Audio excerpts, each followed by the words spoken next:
किती या काळाचा सोसावा बळसा, किती या काळाचा सोसावा बळसा, लागला सरीसा पाठोपाठी 184 चे करा सोडवन, रिघाया शरण पांडुरंगा. उपजल्या पिंडा मरण संगाती, उपजल्या पिंडा मरण संगाती, मरते उपजते सवेची ते 184 चे करा सोडवन, रिघाया शरण पांडुरंगा. तुका म्हणे माळ गुंतली रहाटे, तुका म्हणे माळ गुंतली रहाटे, गाडग्याची सुट्टी फुटलिया 184 चे करा सोडवन, रिघाया शरण पांडुरंगा. विठाला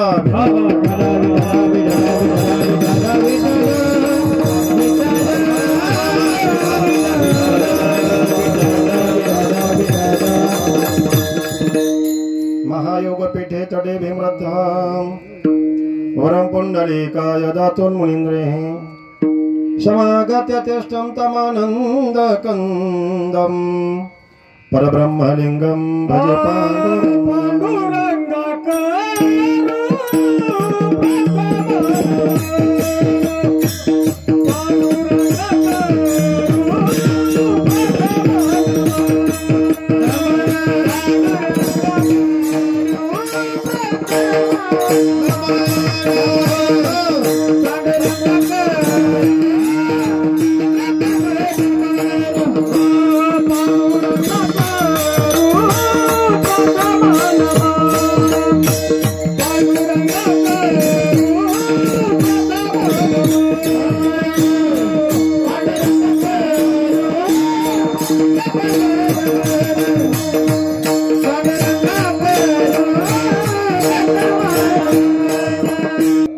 ज्ञानेश्वरा करुणाकरा दयाळा, तुमचा अनुग्रह लागलो पावना झालो चराचरे. मी कला कुसरे काहीच नेने, बोलतो वचने अति भाविका.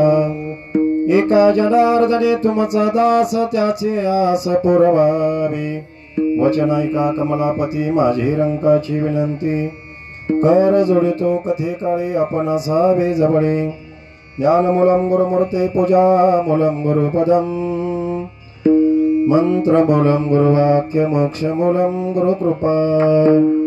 नमो सद्गुरु तुकया ज्ञानदीपा, नमो सद्गुरु सच्चिदानंद रूपा, नमो सद्गुरु भक्त कल्याण मूर्ते, नमो सद्गुरु भास्करा पूर्ण कीर्ती. समचरण सरोजम सांद्र नीलांबुदाभं, जगननेत पाणी मंडनं मंडनानां. तरुण तुलसी माला कंजरम कंजनेत्रम, सदैधवलहासं विठ्ठलं चिंतयामि. विठ्ठला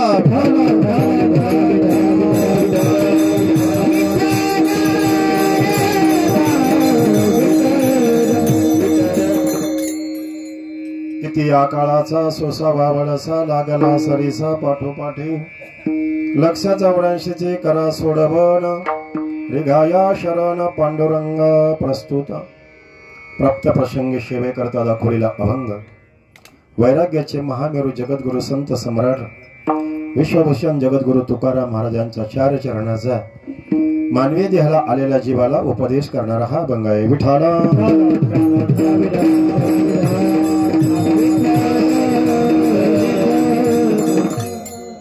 सेवेला सुरुवात करण्याच्या अगोदर अल्पसा परिहार, तो म्हणजे असा परमपूज्य तात्या महाराजांच्या पदस्पर्शाने पावन झालेला हा तालुका.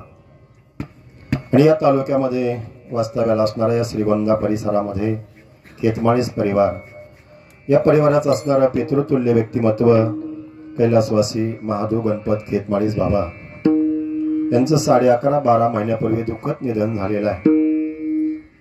त्यांच्या प्रथम पुण्यस्मरणाच्या दिनाच्या निमित्तानं, वर्ष श्राद्धाच्या निमित्तानं ही कीर्तन रूपी सेवा माझ्यासारख्या लेकराकडे आलेली आहे.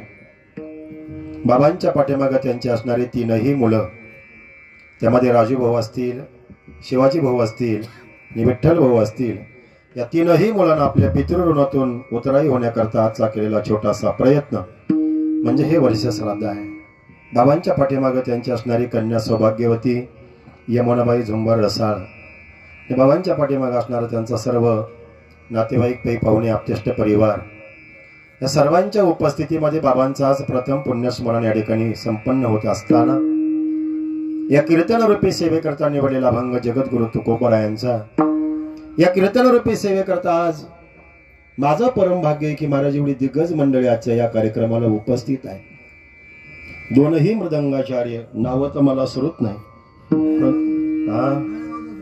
वाजवा ना, टाळ्या वाजवायलाच पाहिजे, विचारलं पाहिजे का त्याच्याकडे. खूप मोठमोठाली मंडळी. तुम्ही फक्त भरत महाराज पठाडेंचं नाव ऐकलं असेल, तुम्ही शत्रुघ्न महाराज पठाडेंचं नाव ऐकलं असेल, ते पाहिले की नाही पाहिजे मला तुम्हाला माहिती नाही, परंतु आज आपल्याला हे दोन्ही त्यांच्या रूपामध्ये उपस्थित आहेत. एका बाजूला भरत अण्णा आहेत आणि एका बाजूला शत्रुघ्न अण्णा आहेत. अतिशय गोड वाजवतात महाराज. तुम्ही कैलासजी महाराज पवारांचं नाव ऐकलं असेल, तुम्ही ओंकारजी महाराज जगतापांचं नाव युट्यूबला पाहिलं असेल, कार्यक्रम गायन ऐकलं असेल, पाहिलं की नाही मला माहित नाही, पण आज ही दोनही रत्न महाराज ज्यांनी सुंदरची चाल गायली ना, इकडचे महाराज मला ओंकार महाराजांसारखे वाटतात आणि ही छोटी मूर्ती मला पवार महाराजांसारखी वाटते. आणि त्याच्यामध्ये एक छोटी मूर्ती आहे अजून, ते आमचे श्री हरी महाराज आहेत, कर्जतवरून आलेले हरिभक्ती परायण. या ठिकाणी आमचे माझे गुरुबंधू, या ठिकाणी परमस्नेही आमचे सायकर बाबा या ठिकाणी उपस्थित आहेत. आपल्या संप्रदायाचं भूषण आदरणीय गुरुवारी हरिभक्ती परायण संजयजी महाराज मडके आहेत. त्याकडे पासून याकडे पण असणारा सर्व टाळकरी वृंद आहे. माझे डाके बाबा आहे, त्यांची कन्या आहे, विनयकरी बाबा आहेत. कार्यक्रमाचं शूटिंग करणारे अधूनमधून गायकांना पण घेत जा त्याच्यामध्ये. हा म्हणजे नुसतं माझ्याकडेच नको, हे पण पाहिजे त्याच्यात, असं का, असं पण करा. आमचे रायकर बाबा समोर आहेत. साऊंड सिस्टीम सुंदर आहे. ज्यांनी मला या कार्यक्रमाकरता फोन केला ते आपले आदरणीय हरिभक्ती परायण मौली महाराज खराडे या ठिकाणी उपस्थित आहेत. आदरणीय हरिभक्ती परायण सतीश अधिकारी, पदाधिकारी, माईबाप जनता, सर्व ही परांड्यावरून आलेली मंडळी, चांडगावची मंडळी आलेली आहेत कार्यक्रमाला. त्यांनी म्हटले काल तिकडे कार्यक्रम होता, इकडे आज तसंच त्यांना घेऊन आलो. भाग्याची गोष्ट आहे, माझा भाग्य आहे की महाराज आज तुम्ही मंडळी मला सापडले. विठाला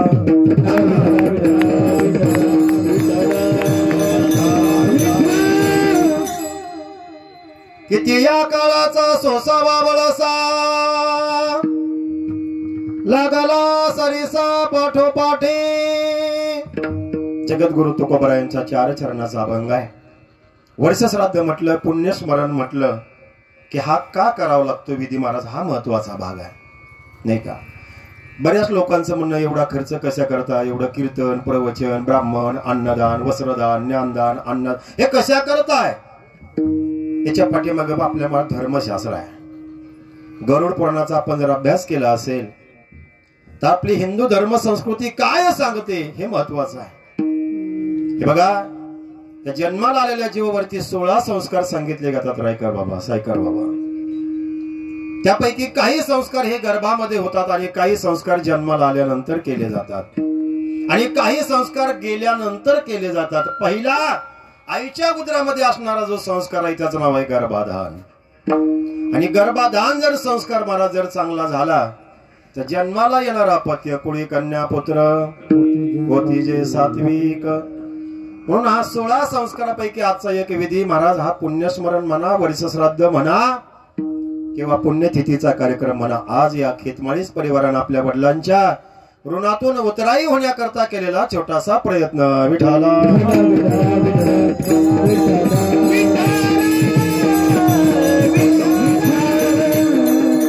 या कीर्तनाच्या निमित्तानं 5 प्रश्न निर्माण होतात. वर्ष श्राद्ध का करायचं, दुसरा वर्ष श्राद्ध कसं करायचं, तिसरा वर्ष श्राद्ध कुठे करायचं, चौथा वर्ष श्राद्ध कोणी करायचं आणि 5वा प्रश्न वर्ष श्राद्ध कुणाचं करायचं. ऐका, 5 प्रश्न आहेत आजच्या कीर्तनामध्ये. पहिला का करायचं, कसं करायचं, कुठे करायचं, कोणी करायचं आणि कोणाचं वर्ष श्राद्ध करायचं.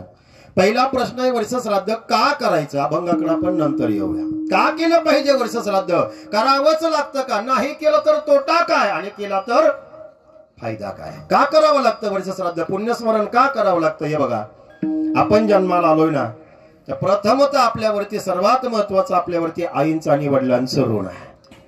हिंदू धर्म संस्कृती वर्णन करते महाराज, मातृदेव भव, पितृदेव भव, आचार्य देव भव अतिथी देव भव. श्रीमद आद्यगुरु शंकराचार्य सांगतात, आमच्या हिंदू धर्म संस्कृतीमध्ये मातेला पहिलं वंदन केलं जातं, तदनंतर पित्याला वंदन केलं जातं, गुरुजींना वंदन केलं जातं. दारात आलेला अतिथी सुद्धा आम्हाला भगवंता समान आहे. आणि म्हणून आईचं माझ्यावरती ऋण आहे, वडिलांचं माझ्यावरती ऋण आहे. नवे नवे माझ्या कुळामध्ये जे पित्र होऊन गेले, आई वडील होऊन गेले, पूर्वज होऊन गेले, यांचं माझ्यावरती ऋण आहे. हे ऋण आहे हे मी सांगत नाही. 375 वर्षापूर्वी माझ्या जगद्गुरु तुकोबरायांनी सांगितलं, महाराज पिंड पदावरी दिला फुले करी, माझे झाले गयावर जान, फिटले पितरांचे ऋण. ऐका, तुकोबराय म्हणतात पितराचं ऋण फिटलं, या अर्थीत पितरांचं ऋण होतं हे महत्वाचं आहे. आणि आज बाबांचं पुण्यस्मरण जो आलाय ना, तो पर्व काळ मला वाटतं आता पितृपक्ष चालू आहे. आणि या 15 दिवसामध्ये आपल्या पितृंना महाराज जाण्याकरता स्वर्गाचे दरवाजे मोकळे असतात आणि खुले असतात महाराज. आणि या पर्व काळामध्ये हे कीर्तन, हे चिंतन, हे वर्ष श्राद्ध आलेले, हा महत्वाचा भाग आहे. याच्याकरता अनंत जन्माची पुण्य असावे लागते. पितृपक्ष चालू आहे, पितृ ऋणातून मुक्त व्हावं लागतं. याच्याकरता 450 वर्षापूर्वी तुकोबरायांनी महाराज ऋण व्यक्त केलं. फिटले पितरांचे ऋण, माझे झाले गयावर जन. पितराचं ऋण फिटलं म्हणजे काय झालं हो तुकाराम महाराज, माझ्या डोक्यावर जे पितृ ऋणाचं ओझ होतं ना ते उतरलं नाही का. तुका म्हणे माझे कशाचं, घासाचं का कशाचं ओझ, कशाचं पितृ ऋणाचं ओझ होतं ना महाराज. म्हणून आई वडिलांच्या ऋणाचं आपल्यावरती ओझ आहे. आणि त्या ऋणातून उतराई होण्याकरता आजचा कार्यक्रम करावा लागतो, वर्ष श्राद्ध करावं लागतं. का करायचं ऐका. आता कोणी मंडळी शंका काढतील, पुण्यस्मरणाचा कार्यक्रम झाला म्हणजे आम्ही आई वडिलांच्या ऋणातून मुक्त झालो का हो? नाही झालो. आई वडिलांच्या ऋणातून कदापि मुक्त होता येत नाही, होऊ शकत नाही. मग याचा अर्थ व्हायचंच नाही असं नाही. त्याच्याकरता हा केलेला कार्यक्रम आहे, त्याच्याकरता हा खटाटोप आहे, त्याच्याकरता हा उपद्रव आहे, त्याच्याकरता वर्ष श्राद्ध करावं लागतं. 17व्या अध्यायामध्ये माऊली ओवी देतात, सकल तीर्थाचे धुरे जे का माता पितरे तया सेविसे किर शरीरे लोन कीजे. ऐका, आई वडिलांचं ऋण आहे आणि आई वडिलांच्या ऋणातून मुक्त होण्याकरता आपण आपल्या आई वडिलांचा हयात असताना सेवा करावी. गेल्यानंतर सुद्धा त्यांची महाराज श्राद्धाच्या रूपानं, पुण्यस्मरणाच्या रूपानं, पुण्यतिथीच्या रूपानं सेवा करावी. हे त्या मुलाचं कर्तव्य. लहानपणामध्ये त्यांनी आपल्याला जन्माला घातलंय, हे जगत दाखवलंय. आईनं स्वतःचा जीव धोक्यामध्ये टाकून तुम्ही आम्हाला जन्माला घातलंय. पहिलं मातेचं ऋण आहे. 8 ऋण तुमच्या पुढे सांगेल. माझ्याकडे फक्त 1 तासाचा वेळ आहे. जवळच एक घटना घडलेली आहे. 11:45 पर्यंत आपल्याला थांबायचंय. 11:15च्या नंतर इथं अंत्यविधी होणार आहे पलीकडच्या बाजूला, म्हणून आपल्याला एक संकल्पित वेळेमध्ये थांबायचंय. विठाला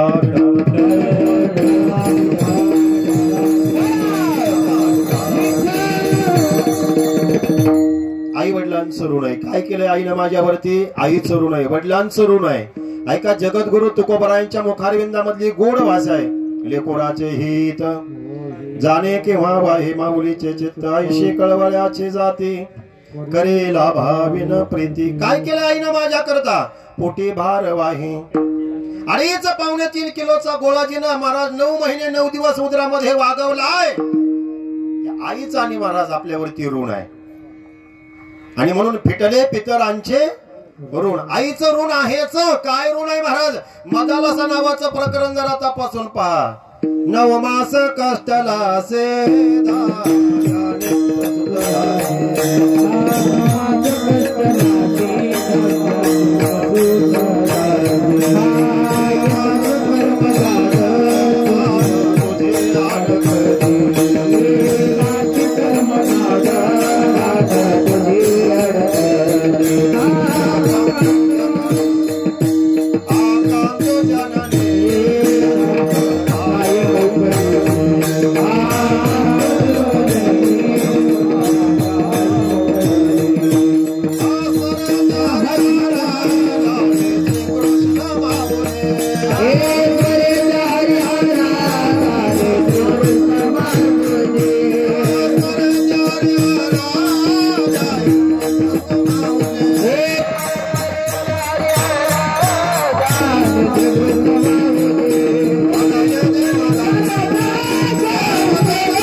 मदालसा नावाचं प्रकरण विश्वमावली ज्ञानोबरायांच्या मुखारविंदामधला 20 चरणाचा अभंग आहे महाराज. काय आईनं केलंय माझ्या करता, वर्ष श्राद्ध का करायचं या मुद्द्यावर आलोय आपण. ऐका काय केलं आईने माझ्या करता. 9 महिने 9 दिवस उदरामध्ये वागवलंय, 9 मास कष्टलासी, 10व्यानी प्रसूत झाली, येताच कर्मजाड मान तुझी, आकांतू जननी ये. मदालसा नावाच्या प्रकरणामध्ये आईनं केलेले उपकार सांगितले. बापाचे उपकार, जगे आईसा बाप भावा, त्याचा वंश मुक्ती सजावा. 1 मिनिटामध्ये सांगतो. विश्वमावली ज्ञानोबरायांचे आई वडील विठ्ठल पंत आणि रुक्मिणी माता, त्यांना असं वाटलं की आपल्याला जीवनामध्ये न्याय मिळाला नाही, परंतु आपल्या लेकराला न्याय मिळाला पाहिजे. आणि आपल्या लेकरांना शुद्ध पत्र महाराज शुद्धीपत्र मिळावं म्हणून पैठण क्षेत्रामध्ये गेले. पंडिताकडे मागणी केली की आमच्या लेकराला तुम्ही समाजामध्ये घ्या. वाळीत टाकलं होतं महाराज.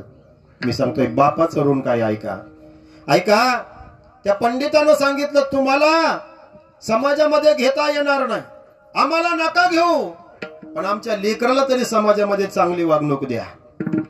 आणि त्याच्याकरता आम्हाला जर काही प्रायचित्त असेल तर आम्ही घ्यायला तयार आहोत. तुम्हाला एकच प्रायचित्त आहे, ते म्हणजे देहांत प्रायचित्त इंद्रायणीच्या डोहामध्ये. मान्य आहे आम्हाला, आमच्या लेकराकरता आम्ही तेही करायला तयार आहोत, आम्ही प्रायचित्त घ्यायला तयार आहोत, काय हरकत नाही. ऐका, जगे आईसा बाप भावा, आमच्या लेकराकरता आम्ही देहांत प्रायचित्त घेतो, दोघं उभयता पती पत्नी, पण आमच्या लेकराला समाजामध्ये न्याय मिळाला पाहिजे. हे बापाचे उपकार आहेत महाराज. लेकराकरता स्वतः बाप महाराज बाप करी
बाप करी जोडी महाराज. बाप काय असतो जीवनामध्ये, आई काय असते जीवनामध्ये, तुम्ही अनेक महाराज लोकांच्या मुखारविंदामधून ऐकलेले. म्हणून पहिलं बापाचं ऋण आहे, दुसरं महाराज पहिलं आईचं ऋण आहे, दुसरं बापाचं ऋण आहे, तिसरं आपल्यावरती आपल्या सद्गुरूचं ऋण आहे, चौथं आपल्यावरती देशाचं ऋण आहे, 5वं समाजाचं ऋण आहे, 6वं आपल्यावरती भगवंताचं ऋण आहे, 7वं आपल्यावरती जवानांचं ऋण आहे, 8वं आपल्यावरती आपल्या किसानांचं ऋण आहे. या सर्वांचं आपल्यावरती ऋण आहे, पण एवढं आपल्याला सांगायला वेळ नाही. पहिलं मातृ ऋण आहे, दुसरं पितृ ऋण आहे, आणि त्यांच्या ऋणातून मुक्त होण्याकरता केलेला प्रयत्न म्हणजे वर्ष श्राद्ध का करायचं, संपला माझा प्रश्न. कुठे केलं जातं वर्ष श्राद्ध महाराज? आपल्या घरी करता येतं, त्र्यंबकेश्वरला जाऊन करता येतं, गयेला काशीला जाऊन करता येतं, माझे झाले गयेला जाऊन सुद्धा करता येतं. ऐका, आणि आपल्या गंगेच्या काठावर सुद्धा करता येतं, घरामध्ये सुद्धा करता येतं. म्हणून वर्ष श्राद्ध कुठं केलं पाहिजे हाही महत्वाचा भाग आहे. वर्ष श्राद्ध कसं केलं पाहिजे? विठाला विठाला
कसं केलं पाहिजे, कुठं केलं पाहिजे, कोणी केलं पाहिजे आणि वर्ष श्राद्ध कोणाचं केलं पाहिजे. ऐका, वर्ष श्राद्ध का करायचं आपण पाहिलं, कुठे करायचं पाहिलं, महाराज कसं करायचं. आजच्या दिवसाला 6 प्रकारची दानं करावं लागतात. 1 गोदान करावं, नंबर 2 भूदान करावं, नंबर 3 कांचनदान करावं, नंबर 4 वस्त्रदान करावं, नंबर 5 ज्ञानदान करावं आणि नंबर 6 अन्नदान करावं. ऐकू येतंय ना तुम्हाला? ऐका, काय हरकत नाही, सावकाश ऐका, म्हणजे गडबड न करता ऐका. महिला मंडळीने तेवढ्याच संधी साधली, थोडं पुढे सरून बसल्या. मी ते अगोदरच सांगणार होतो पण तुम्ही बरं ऍडजस्ट केलं. विठाला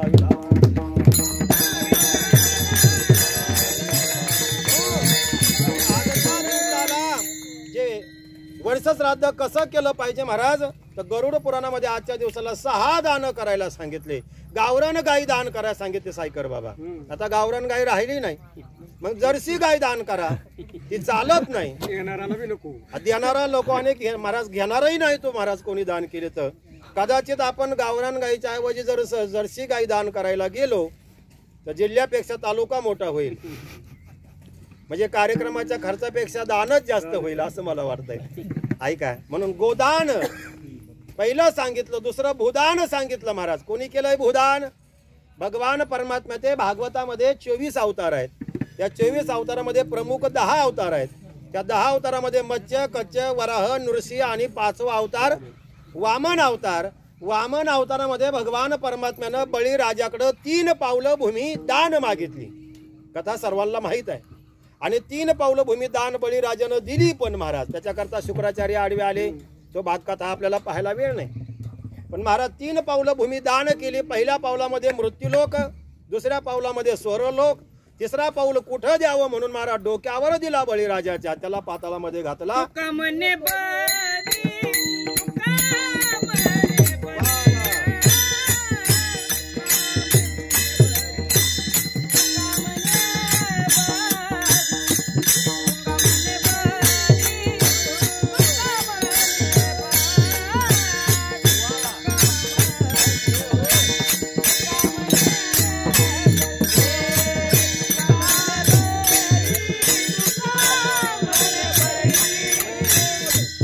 Oh,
का म्हणे बळी जीव दिला पाया तळी.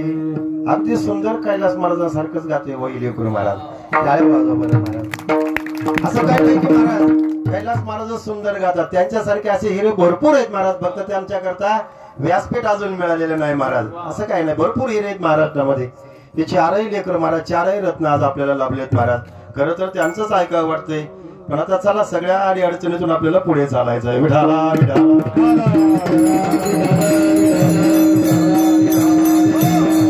तुका म्हणे बळी जीव दिला पाया तळी माझे चित्त तुझे पाया मिठे पडले पंढरीराया. ऐका, बळीराजानं 3 पावलं भूमिदान दिली म्हणून भूमिदान करावं लागतं. सगळी कथा नको सांगायला, भूमिदान करावं लागतं. ऐका, गोदान करावं लागतं, भूमिदान करावं लागतं. नंबर 2 कांचनदान करावं लागतं. आजच्या दिवसाला सोनं दान करावं लागतं. म्हणजे एखादी अंगठी आज सायकर महाराजांना एखाद्या तोळ्याची दान करावी लागते असं सांगितलंय. तुम्ही देऊ नका, आम्ही मंडळी घेणार नाही.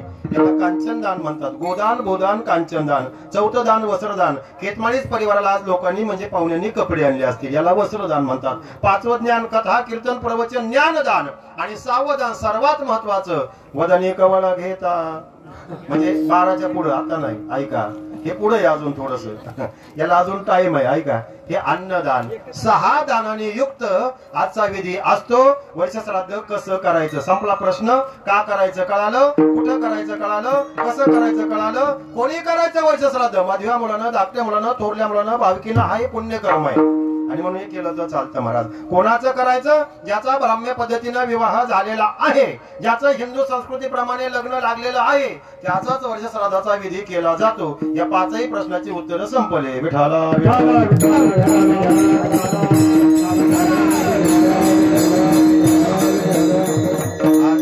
महादूबाबांच्या या प्रथम पुण्यस्मरणाच्या निमित्तानं उच्चारलेला अभंग जगद्गुरु तुकोबा यांचा अभंगाची प्रस्तावना सी महाराज. किती या काळाचा सोसावा वळसा. तुकोबा म्हणतात या काळाचा वळसा कुठपर्यंत सोसायचा, या काळाचा त्रास कुठपर्यंत सहन करायचा, या काळाचा अशा प्रकारची तकलीफ कुठपर्यंत सहन करायचा. कारण की हा लागला सरीस पाठोपाठी. हा अनंत जन्मामध्ये आपल्या पाठीमागच लागलेला आहे. व कोण? काळ. काळ पाठीमागे लागलेला आहे आणि अनंत जन्मापासून पाठीमागे लागलेला आहे. म्हणून तुम्ही याच्यातून काय करा, सुटका करून घ्या. याच्यातून सुटका जर करायचा असेल तर तुम्हाला 184 योनीमधून सुटका करावी लागेल. 184ची करा सोडवण. 84 लाख योनी येतं आणि या मृत्यू लोकांमध्ये 4 खाणी आहेत. अंडज, जारज, स्वेदज आणि उद्भिज. 4 खाणी, 84 लाख योनी. याच्यातून जर तुम्हाला मुक्तता करायची असेल तर पर्याय एकच आहे, रिगाया शरण पांडुरंगा. त्या पांडुरंगाला शरण जा. मग तुकाराम महाराज या शरीराचं वर्णन करताना म्हणतात उपजल्या पिंड. म्हणजे हे जे पिंड आहे आपल्याला 3.5 हाताचं मिळालेलं शरीर आहे, याला पिंड म्हणतात, यालाच देह म्हणतात, यालाच तन म्हणतात, याला शरीर म्हणतात, यालाच देह म्हणतात. या पिंडाला उपजला याचा अर्थ त्याला मरण आहे. उपजल्या पिंड मरण सांगाते मरते उपजते सेवेची ते. मरते उपजते म्हणजे जन्माला येणे आणि मरणे. किंवा ज्ञानोबरायांच्या भाषेमध्ये उपज येते नासे, नासिले ते पुनरपी याला म्हणतात.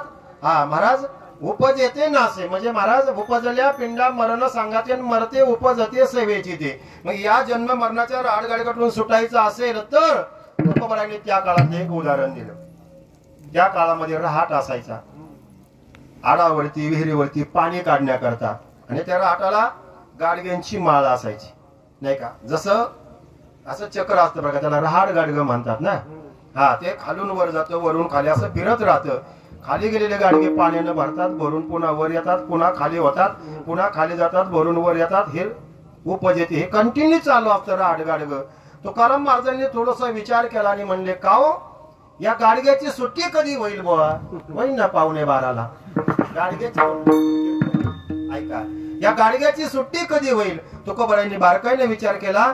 या गाडग्याची सुट्टी तशी होणार नाही. या गाडग्याची सुट्टी तेव्हाच होईल जेव्हा हे गाडगं फुटल. तुका म्हणे माळ गुंतली रहाटी गाडग्याची सुट्टी फुटली या.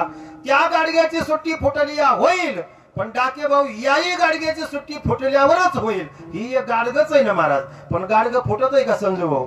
गाडगं फुटणं म्हणजे देहाभिमान जाणं, आणि देहाभिमान आपला जात नाही. जोपर्यंत देहाभिमान जात नाही तोपर्यंत त्या नाही या गाडग्याची सुट्टी नाही, आणि जोपर्यंत मला ते गाडगं फुटत नाही तोवर त्याची सुट्टी नाही. विठाला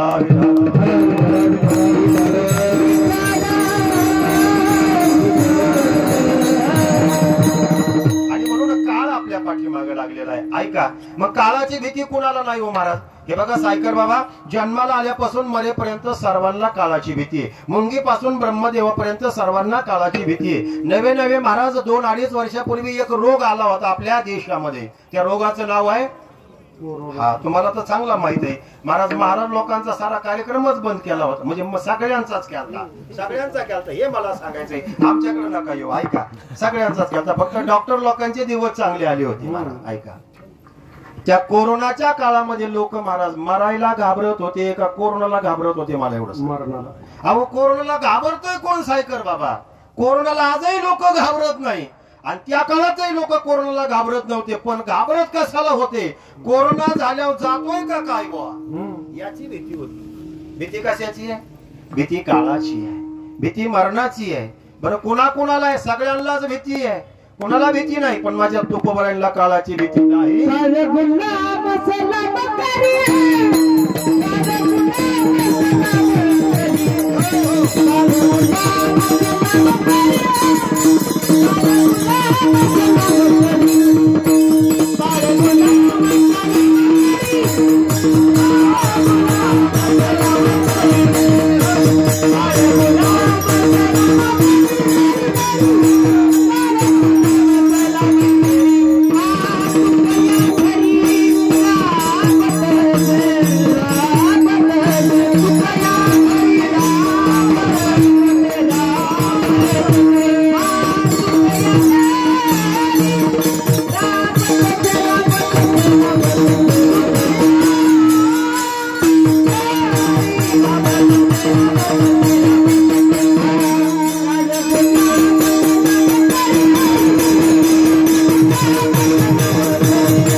सलाम करी तुकया घरी.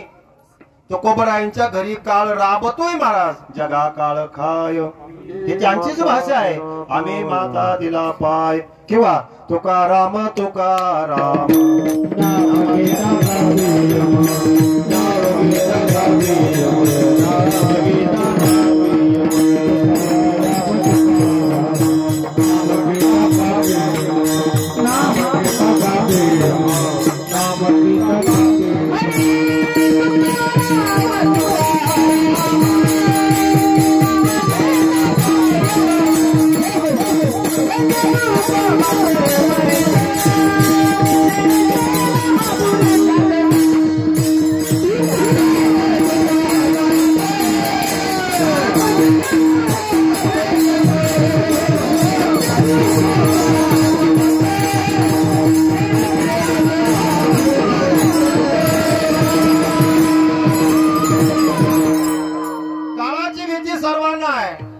पासून ब्रह्मदेवापर्यंत संत महात्म्यांनी मात्र काळावर विजय मिळवलेला आहे. जगद्गुरु तुकोबरायांनी काळावर विजय मिळवलेला आहे. ज्ञानोबरायांनी काळावर विजय मिळवलेला आहे. सच्चिदानंद बाबा गेले, त्यांची प्रेतयात्रा चालली होती. पूर्वीच्या काळी सती जाण्याची प्रथा होती. सच्चिदानंद बाबांच्या धर्मपत्नी सती जाण्याकरता त्या प्रेतयात्रेबरोबर चाललेल्या होत्या. 12व्या शतकातला काळ आहे. सच्चिदानंद बाबा गेले, प्रेतयात्रा चाललेली आहे. माऊली ज्ञानोबराय, निवृत्ती दादा, सोपान काका, मुक्ताबाई, चारी भावंड समोरून येत आहेत. आणि महाराज सच्चिदानंद बाबांना आता त्यांच्या असणाऱ्या धर्मपत्नीला चितेमध्ये उडी टाकायची, सती जायचंय. पण जाता जाता समोरून कोणीतरी महात्मा आला म्हणून दर्शन घ्यावं. एक वाक्य बोलून जातो. आपल्यापेक्षा वयानं, आपल्यापेक्षा ज्ञानानं, आपल्यापेक्षा साधनेनं मोठं व्यक्तिमत्व भेटलं की साष्टांग दंडवत करायला मागं पुढे पाहायचं. आपल्यापेक्षा वयानं, आपल्यापेक्षा ज्ञानानं, आपल्यापेक्षा साधनेनं, नाही तर कुठं जाऊन नका डोक्याची खराबी करू. डोकं कुठं अहो तुमचं पवित्र कपाळ कुठं नका लावू ती ज्ञानोबरायांच्या ज्ञानेश्वरीला लावा साधू संतांच्या चरणाविंदाला लावा आपल्यापेक्षा वयानं आपल्यापेक्षा ज्ञानानं आपल्यापेक्षा साधनेनं मोठं व्यक्तिमत्व कोणी असू द्या महाराज ज्याची मोठी साधन आहे ना माझा सध्या कोणीतरी आदर्श आहे ना जीवनामध्ये आता हे गायनाचार्य मंडळी जे तरी कोणाकडे तरी पाहूनच गायन करतात ना हे मृदंगाचार्य मंडळी यांना तर सगळे कोणीतरी आदर्श आहे ना त्यांचे गुरुजी का वैना मग हे आपण महाराज आपल्यापेक्षा वयानं ज्ञान यांना मोठं व्यक्तिमत्व भेटलं की दंडवत करावा ना असंच वाटलं सच्चिदानंद बाबांच्या धर्मपत्नीला ज्ञानोबरायांच्या चरणाला वाकल्या आशीर्वाद मिळाला अष्टपुत्र सौभाग्यवती भव ताईनं सांगितलं का हो माऊली हा आशीर्वाद या जन्मातला का पुढच्या जन्मातला म्हणजे याच जन्मातला कारण की महाराज तो कोणी घेतले मोती जैसे साधू संतांचे वाक्य काही खरं कालही खरे होते आजही खरे आणि उद्याही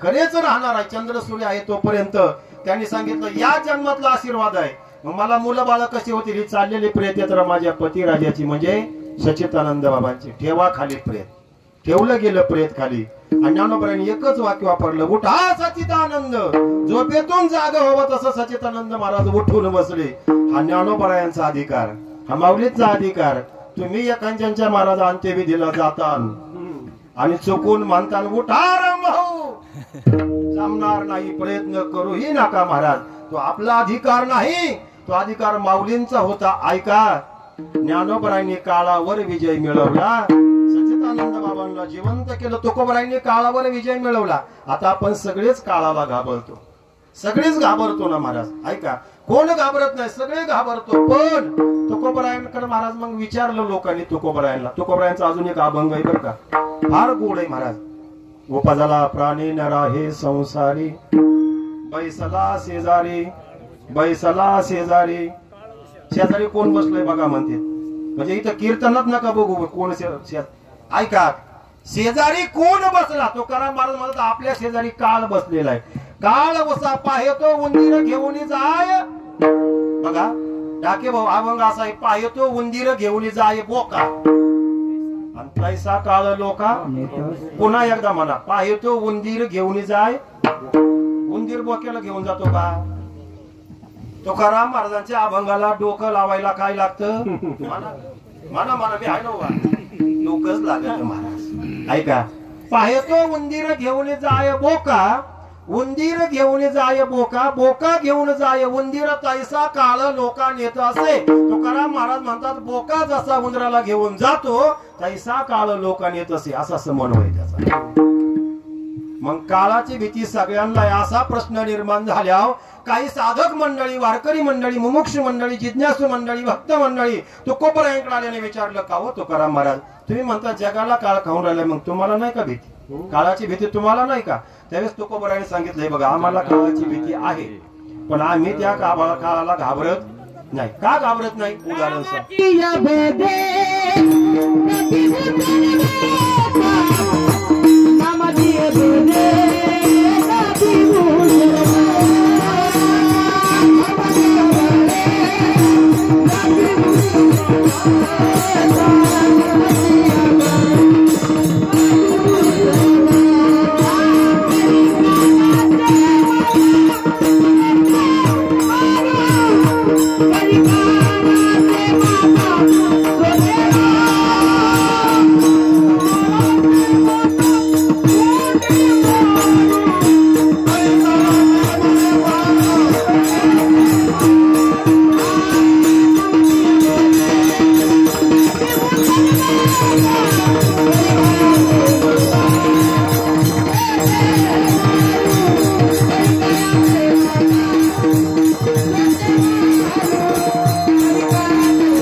सावता बाबांच्या मुखातलं हे वाक्य आहे महाराज नामाची या बळे न भेऊ सर्वथा कळी काळाचे माथा सोटे आम्ही घाबरणार काळाला घाबरणार नाही पण कसे आमच्याकडे वर्म आहे त्याचं काय त्याचं नाम आहे महाराज ऐका एक एक उदाहरण सांगतो 1 मिनिटामध्ये. आपल्या परिसरामध्ये पावसाळ्याचे दिवस आहेत आणि पावसाळ्याच्या दिवसामध्ये जर समाजा सर्प निघाला अशी कल्पना करा. एखाद्या घराजवळ सर्प निघाल्यानंतर आपण कोणाला फोन करतो? हरिभक्त परायण गायना मग मृदंगा कोणाला फोन करतो आपण? सर्प मित्राला फोन करतो. हॅलो लवकर या, फार मोठा आहे. कोणाला फोन केला पाहिजे? सर्प मित्र. आणि हे बघा ज्याच्याकडे काम आहे ना मृदंगाचार्य त्यालाच फोन केला. काळ्या कोटावाल्याकडे काम असलं तर पांढऱ्या कोटावाल्याकडे अजिबात जायचं नाही आणि पांढऱ्या कोटावाल्याकडे काम असलं तर काळ्या कोटावाल्याकडे जायचं नाही. जमिनीचा काही कुठं नसेल तर काळा कोट बघायचा आणि पोटाचा काही कुठं नसेल तर पांढरा कोट बघायचा. विठ्ठला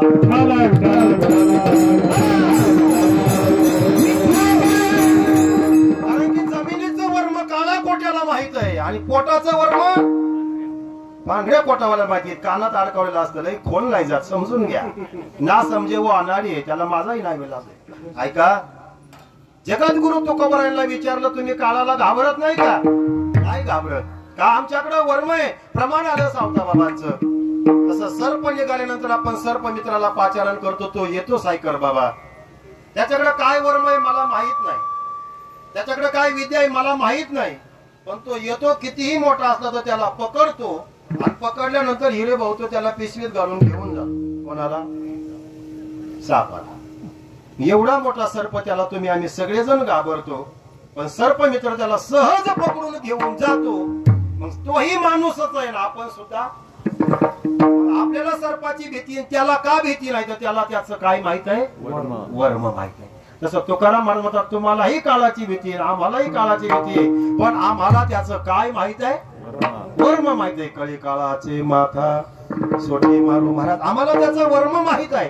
ठीक आहे तुकाराम महाराज, तुम्ही विजय मिळवला त्या वर्माच्या माध्यमातून, पण अख्ख्या जगाला काळ खाऊन राहिला ना. जगा काळ खाय आम्ही माता. मग या बाकीच्या लोकांच्या उद्धाराकरता काय करावं लागेल?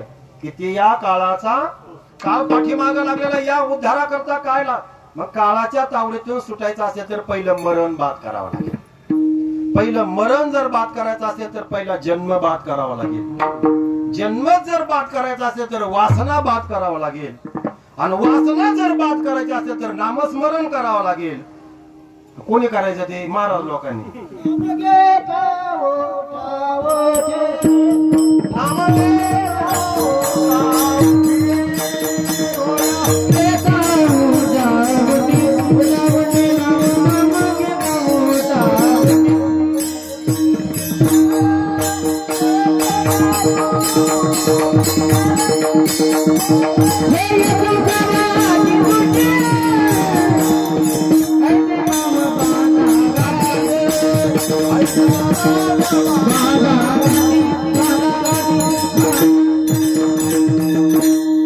बघा, मरण बाद करायचं असेल तर पहिला जन्म बाद झाला पाहिजे. जन्म जर नसेल तर मरण कसलं? आणि जन्म जर बाद करायचा असेल तर वासना बाद करायला लागेल. कारण की जन्म कशामुळे? जन्म घेणे लागे आणि मग वासना जर बाद करायचा असेल तर संत चरण रज वासनेचे बीज. ऐका, आणि वासना जर बाद झाली ना, नवे नवे महाराज जन्माला यायला कारण वासनाच आहे. ज्ञानोबरायांचा ज्ञानेश्वरी मधील महाराज 8वा अध्याय पहा. यम यम वापे स्मरण भावम ते त्यजन्ते कलेवरम तम तम व्यंती कौंतेय सदा तद्भाव भावितः. ते वेजते अवसरे जे आवडवणे जे वेगोरे तेच मरणाचे मेरे फारवो लागे. आणि मरणे जया जे आठवे तो तेची गती ते पावे. मनवणे सदा स्मरावे मातेची त्वा. जगद्गुरु तुकोबारायांनी विचार केला, हा सर्वसामान्य जो जीव आहे, हा प्रत्येक जीव आहे ना महाराज, हा जन्म मरणाच्या राडगाडग्यामध्ये गुंतलेला आहे. आणि अनंत जन्मापासून यांच्या पाठीमागे महाराज काळाचं दुःख लागलेलं आहे. आणि म्हणून काळाच्या दुःखातून जर व्यावृत्ती करून घ्यायची असेल तर पहिलं जन्म मरण बाद करावं लागेल.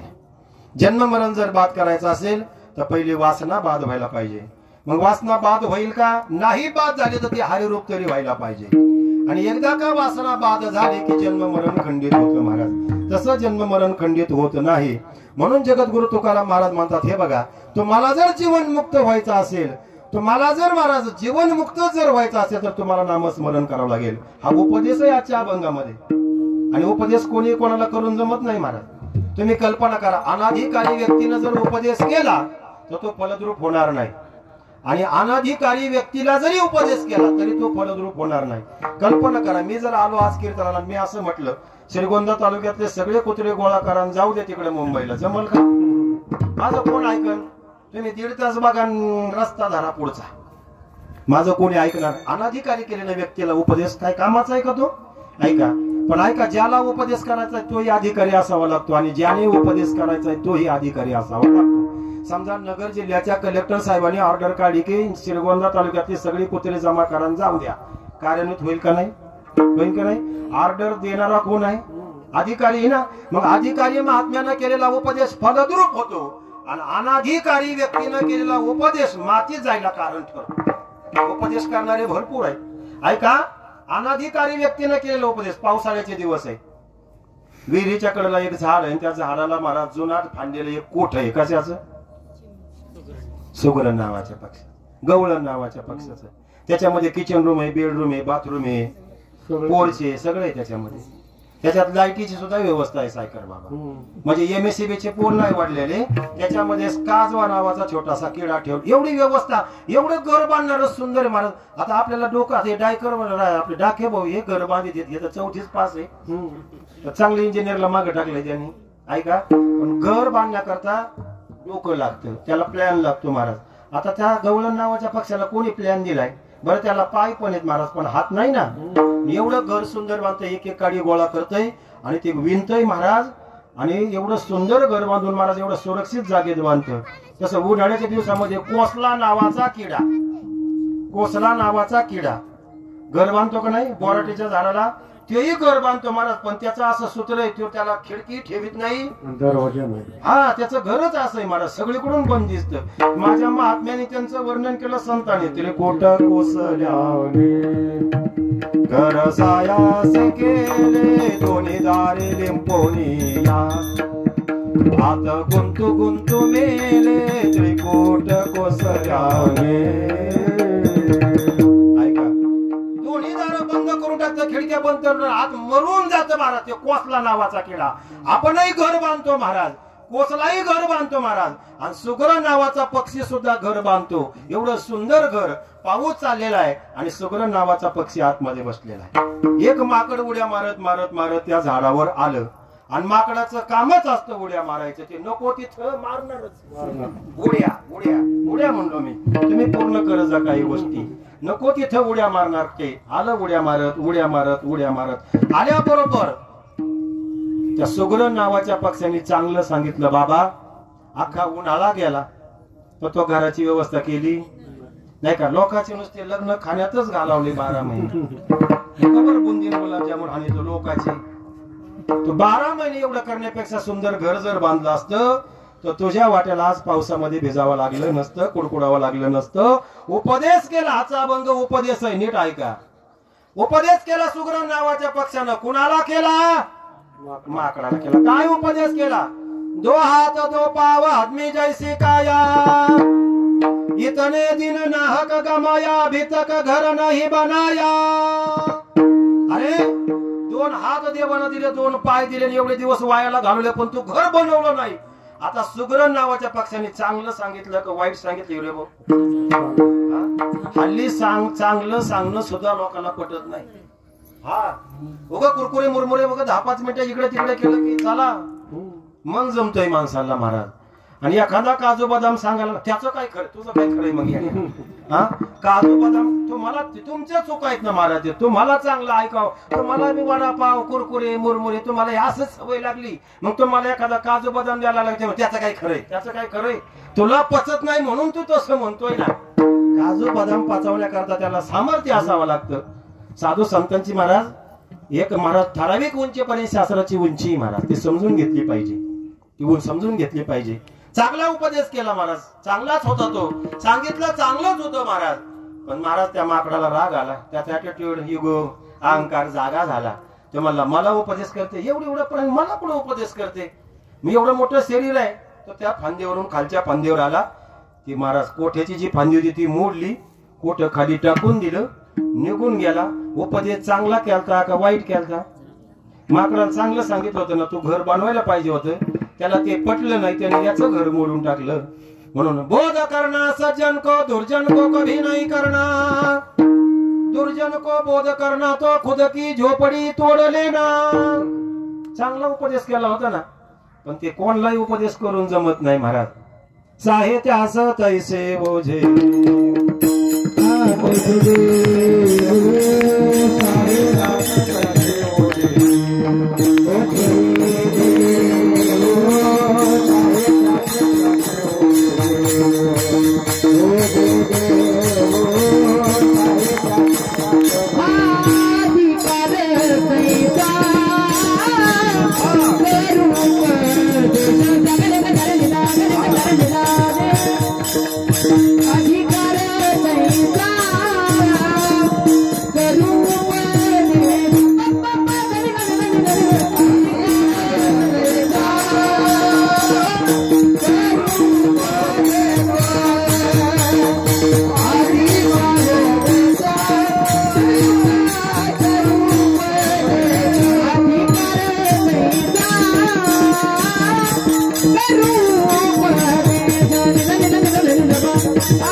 तैसा करू उपदेश साहित्यास ओझे तैसे देऊ.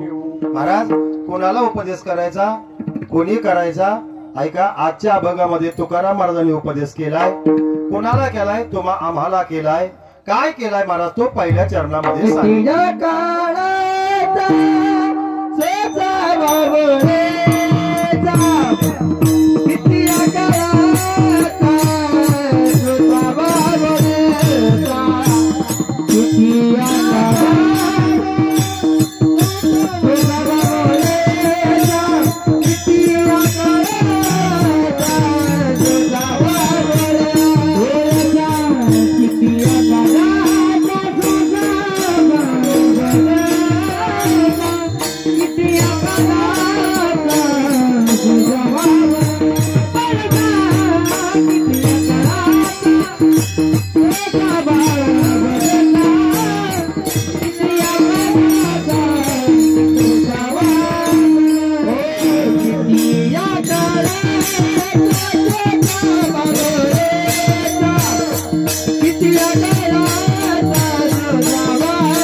किती या काळाचा सोसावा वळसा.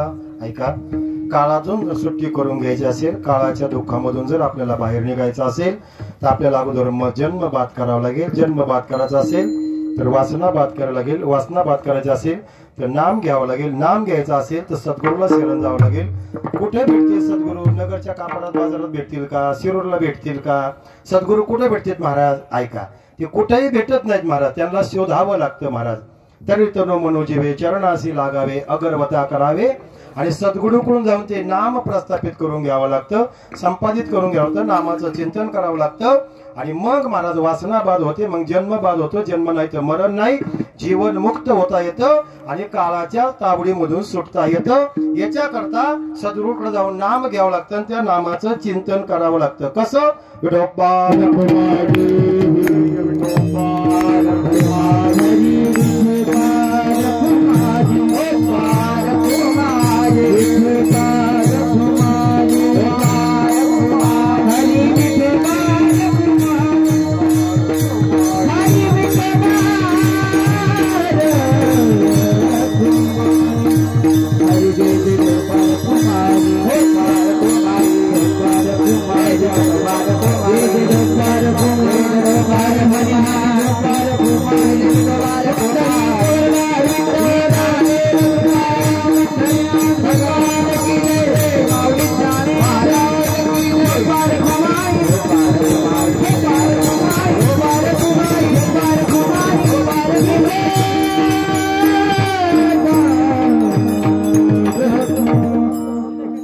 काळाचा स्वसावा वळसा लागला सरीसा पाठोवडी. ऐका, जगद्गुरु तुकोबरायांनी जन्म मरणाच्या फेऱ्यातून चुकायचं असेल तर भगवंताला शरण जावं. रिघाया शरण पांडुरंगा, त्या भगवंताला शरण जावं, भगवंताचं नामचिंतन करावं. ऐका, का बरं भगवंताला शरण जावं महाराज? 1-5 मिनिटं संपला आपला विषय. का टाइमच आपल्याकडे कमी आहे. असा भगवंताला जर आपण शरण जायचं, अनंत जन्मापासून आपण संसार करत आलोत, प्रपंच करत आलोत महाराज. मी मगाशी फेटा बांधत होतो त्यावेळेस एका बाबांनी मला सांगितलं, महाराज ते अभंग घ्या म्हणजे ते पक्षी उतरती काहीतरी असं नाही का म्हटलं. हा म्हणलं तू, पण दररोज आता मी कालच त्या अभंगावर कार्यक्रम केला होता महाराज. आणि म्हणलं आज पुन्हा तोच स्वयंपाक घ्यायचा. म्हणलं दररोज गुलाबजामुन म्हणलं लोक वाईटा घ्यायच्यात ना, मग थोडं बेसन लागतं म्हणून थोडं बदलून म्हणून पक्षी अंगणी उतरती ते का गुंतवणी राहती, तैसे असावे जोवरी प्राचनाची दोरी. महाराज नाथ बाबा सांगतात संसारात तुम्ही जरूर राहा, पण कसं? पक्षाप्रमाणे राहा महाराज.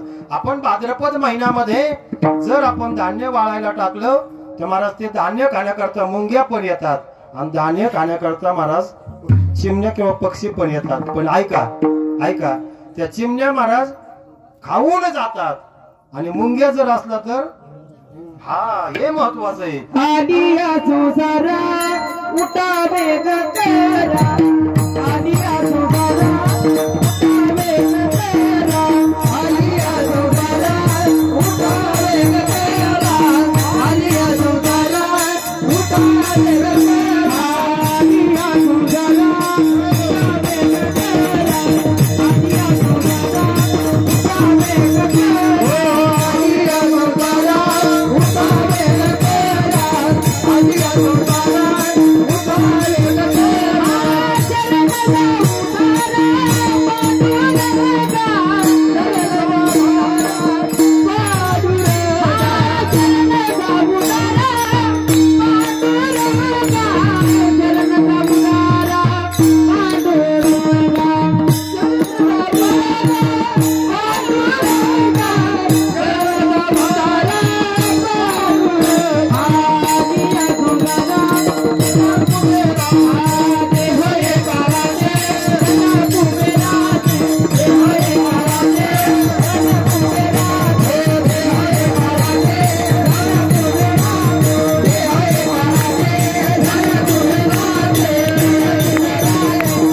लक्ष 84 ची सोडवण करायची असेल तर संसाराला आलात ना, बाबांनी सांगितले अभंग, पक्षी अंगणी उतरती चिमण्या खाऊन जातात का घेऊन जातात तर खाऊन जातात. आणि मुंगी म्हणून काहींना साठवण्याचं पडलंय आणि काहींना आजचं पडलंय महाराज. ऐका, म्हणून लय साठवल्याच्या पाठीमागं न करावं. साठवायचंच असेल तर साठवेला हरीला साठवा.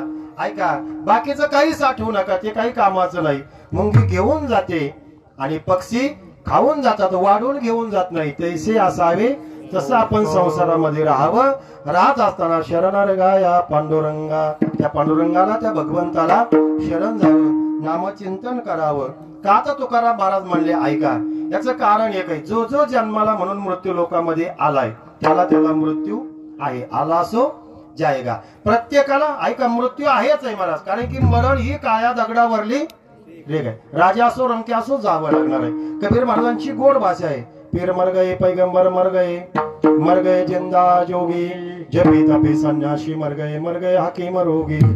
ऐका, 9 भी मर गए, 10 भी मर गए सहस्राठ्यांशी, 33 कोटी देवता मर गए, पड़ गए काल के फांसी.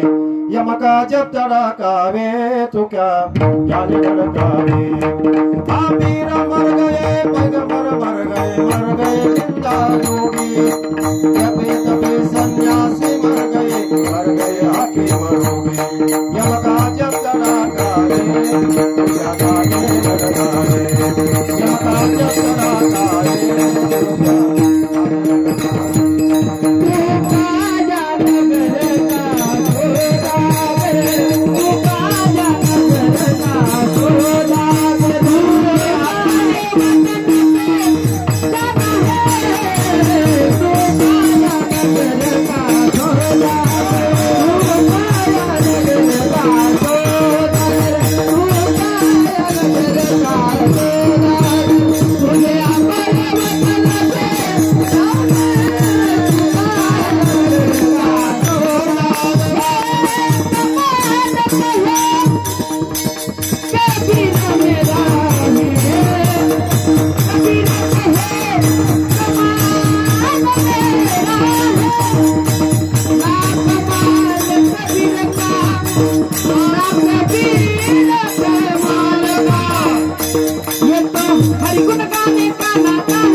जावं लागणार आहे.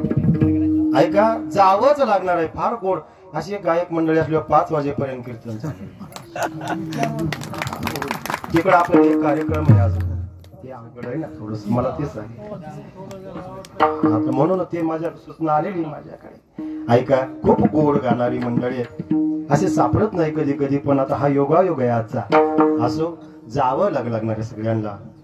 ना तुझा भरोसा ना माझा भरोसा, जग हे कोणाचे सांगल्या मानसा. जावं लागणार आहे, मरावं लागणार आहे. उपजल्या पिंडा मरण सांगाते, मरते उपजते 11.5-12 महिन्यापूर्वी. खेतमाळीस परिवारात असणारं पितृतुल्य व्यक्तिमत्व कैलासवासी महादेव गणपत खेतमाळीस बाबांचं जाणं झालं. 3 मुलं आहेत, विठ्ठल भाऊ आहेत, शिवाजी आहेत आणि राजू भाऊ आहेत. 3ही मुलांना आपल्या वडिलांच्या ऋणातून उतराई होण्याचा केलेला प्रयत्न आहे, म्हणून या वर्षी श्राद्धाचं कीर्तन आहे. असो, सगळ्यांना जायचंय. उगवलेला सूर्य मावळणार, यामध्ये कोणाही प्रकारची शंका घ्यायचं कारण नाही. आला सो जायगा येथे उरू नाही आले अवतार, येरते पामर जीव किती. जावं लागणार आहे, जावंच लागणार आहे. तुकाराम महाराज म्हणले, कधी जावं लागणार आहे. हे बघा, आपल्याला जर जीवन मुक्त व्हायचं असेल तर आपला देहभाव संपला पाहिजे. ऐका, बरेच लोक आणि बरेच कीर्तनकार संजय भाऊ कीर्तनातून चांगले चांगले वेदांतचार्य असे म्हणतात की देहभाव सुटला पाहिजे आणि देह तादात्म्य सुटलं पाहिजे. हे वेदांत आहे थोडं. देह तादात्म्य जरूर सुटलं पाहिजे, पण देह तादात्म्य सुटण्याच्या अगोदर तंबाखू सुटले पाहिजे असं मला वाटतं. जर तंबाखू सुटत नसेल तर देह भावन, आत्मभावन, ब्रह्मभावन का चाललं. कीर्तनावर बाजूला झाला का त्या महाराज. अरे कशाला सांगतो तू लोकांना, काय सांगितलं तर मग सांगणारे पडलेत ना महाराज. कीर्तन संपतो ना संपतो हातात तंबाखू येते महाराज आपल्या, आणि देह भाव सुटला पाहिजे.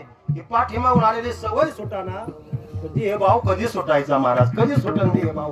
देह भावाच्या का पापण करूच नाही महाराज. कशा करता करायच्या?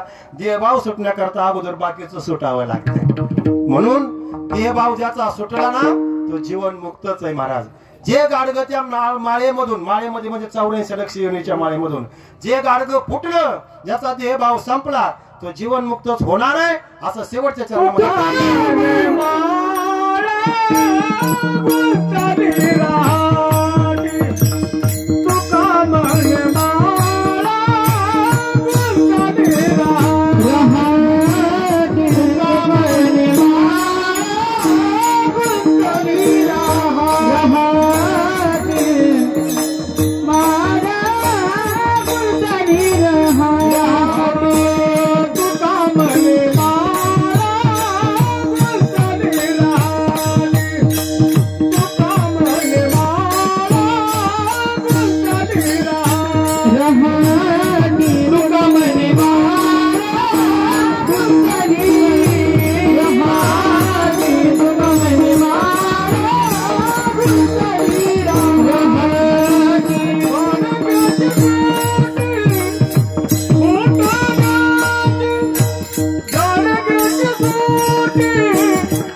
झाली पाठवडी लक्ष 84 करा सोडवणारी गाया शरण पांडुरंगा उपजल्या पिंडा मरण संगती मरती उपजती सेवेची ती तुका म्हणे माळ गुंतली राहाटी गाडग्याची सुट्टी पुटलिया यथामती यथौकास श्रीगोंदा परिक्षेत्रामध्ये परमपूज्य तात्या महाराजांच्या पदस्पर्शाने पावन झालेला तालुका आणि माझे सद्गुरू आणि परमपूज्य पांडुरंग दादा आणि त्यांचे असणारे चिरंजीव आदरणीय संजीव मडके